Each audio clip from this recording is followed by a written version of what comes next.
Em meio a uma remota área do interior, isolada por densas florestas e estradas esquecidas pelo tempo, repousa a Casa Veredas, uma construção antiga, quase consumida pela natureza e pelas histórias sussurradas ao redor das fogueiras da região. Reza a lenda que a casa pertenceu à família Arcanjo, conhecida por práticas obscuras e sumiços inexplicáveis que assombraram o vilarejo vizinho por gerações. Desde os anos 60, ninguém ousa cruzar seus portões enferrujados. Ninguém volta. O tempo apagou detalhes, mas deixou cicatrizes. Algumas tão fundas que nem a morte conseguiu silenciar. Décadas depois, um grupo de amigos, apaixonados por fenômenos paranormais e conhecidos por seu canal Sombras da Meia-Noite, decide encarar o desafio definitivo, investigar a temida Casa Veredas. Liderados por Daniel, o cético do grupo e pesquisador metódico, os 5 amigos viajam até o coração do esquecimento com o propósito de provar ou desmentir a lenda mais assustadora do folclore regional. Lívia, médium sensitiva e documentarista. Do grupo, assombrada por visões que não compreende completamente. Rafa, o técnico de som e luz, fanático por equipamentos de detecção e tecnologia. Caio, o mais corajoso, mas também o mais imprudente, obcecado com o sobrenatural desde que perdeu a irmã em circunstâncias misteriosas. Jéssica, a roteirista e montadora dos vídeos, racional até o último fio de cabelo, até que as sombras começam a tocá-la. Logo ao chegarem, percebem que a casa não é apenas abandonada, é um organismo moribundo, vivo de forma antinatural. As paredes parecem respirar, o silêncio tem peso e o ar tem gosto de ferrugem. No primeiro dia, coisas pequenas começam a dar errado. Baterias drenadas, câmeras desligando sozinhas, vozes captadas ao fundo dos áudios, sempre dizendo a mesma palavra: fique.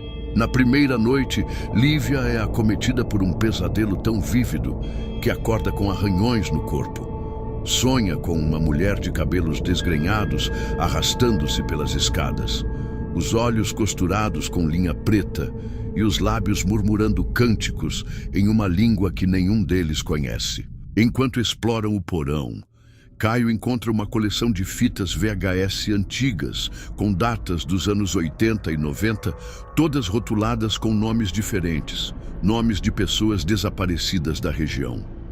Eles assistem às gravações e descobrem algo apavorante. Vídeos caseiros que mostram sessões brutais de rituais, gritos abafados, símbolos gravados com sangue nas paredes e uma figura encapuzada. O mesmo vulto que começa a aparecer nos fundos de suas próprias filmagens recentes.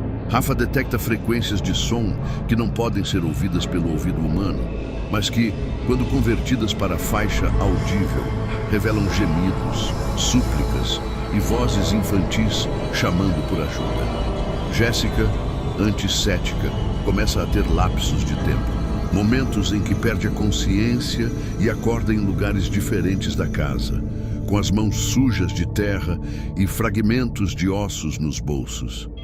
Lívia afirma que está sendo possuída por memórias que não são dela. Com o passar dos dias, o grupo começa a ruir. Daniel tenta manter a lógica, mas começa a duvidar da própria sanidade ao encontrar páginas de diários escritos com sua letra, descrevendo eventos que ainda não aconteceram, incluindo as mortes de seus amigos. As entidades da casa não desejam apenas assustar. Elas querem substituir, consumir, reescrever. A casa é um véu fino entre este mundo e algo muito mais antigo. Algo que não tem forma, apenas intenção. Entrar. Caio é o primeiro a desaparecer. Após uma discussão, ele se isola para filmar no galpão dos fundos e nunca mais é visto. O vídeo recuperado de sua câmera mostra apenas seus últimos segundos. olhos arregalados, tremores e a frase "eles estão dentro da parede". O pânico se instaura. Jéssica tenta fugir, mas toda tentativa de sair da propriedade resulta em retorno ao mesmo ponto de partida, como se a casa estivesse curvando o espaço. Não há sinal de celular, rádio ou GPS. Estão presos. Rafa enlouquece lentamente, arrancando os fios das próprias gravações, dizendo que os gritos estão vivos. Ele desaparece durante uma tempestade, a mesma que desaba na noite em que Lívia é encontrada em transe, recitando as palavras dos cânticos do sonho, com os olhos virados e um sorriso que não pertence a ela. Daniel, sozinho, tenta montar o quebra-cabeça. Descobre nos arquivos locais uma carta escrita por uma mulher chamada Beatriz Arcanjo, última herdeira da família. Nela, ela confessa que a casa foi construída sobre um altar de invocação, um local profano, usado por um culto para tentar trazer uma entidade chamada Caronet, o aquele que vigia do subsolo. Beatriz acreditava ter selado a presença com um sacrifício final, sua própria alma. Mas o selo é frágil e precisa ser reforçado com novas oferendas. A casa, inteligente e faminta, manipula os vivos para continuar o ciclo. Daniel percebe, tarde demais, que eles nunca foram convidados. Foram escolhidos. No clímax da narrativa, Daniel encontra o altar no subsolo da casa, onde símbolos ardem sozinhos na pedra e vozes ecoam dos cantos escuros. Lá, ele vê seus amigos, seus corpos distorcidos, usados como marionetes por sombras que não lançam reflexo. Ele entende que não há escapatória. A única saída seria destruir o coração da casa, o próprio altar. Mas ao tentar quebrar os selos, Daniel presencia a entidade despertando, não como forma, mas como sensação. A temperatura cai, o tempo desacelera e a realidade se dobra. Sobre si mesma, ele enfrenta um dilema: selar o mal com sua própria vida ou permitir que o mal se espalhe além das fronteiras da casa. A decisão é tomada fora de sua vontade. Nos segundos finais, a câmera do grupo, milagrosamente ainda, gravando, registra um último suspiro de Daniel, seguido por escuridão total e uma voz sussurrando: "Agora somos um só".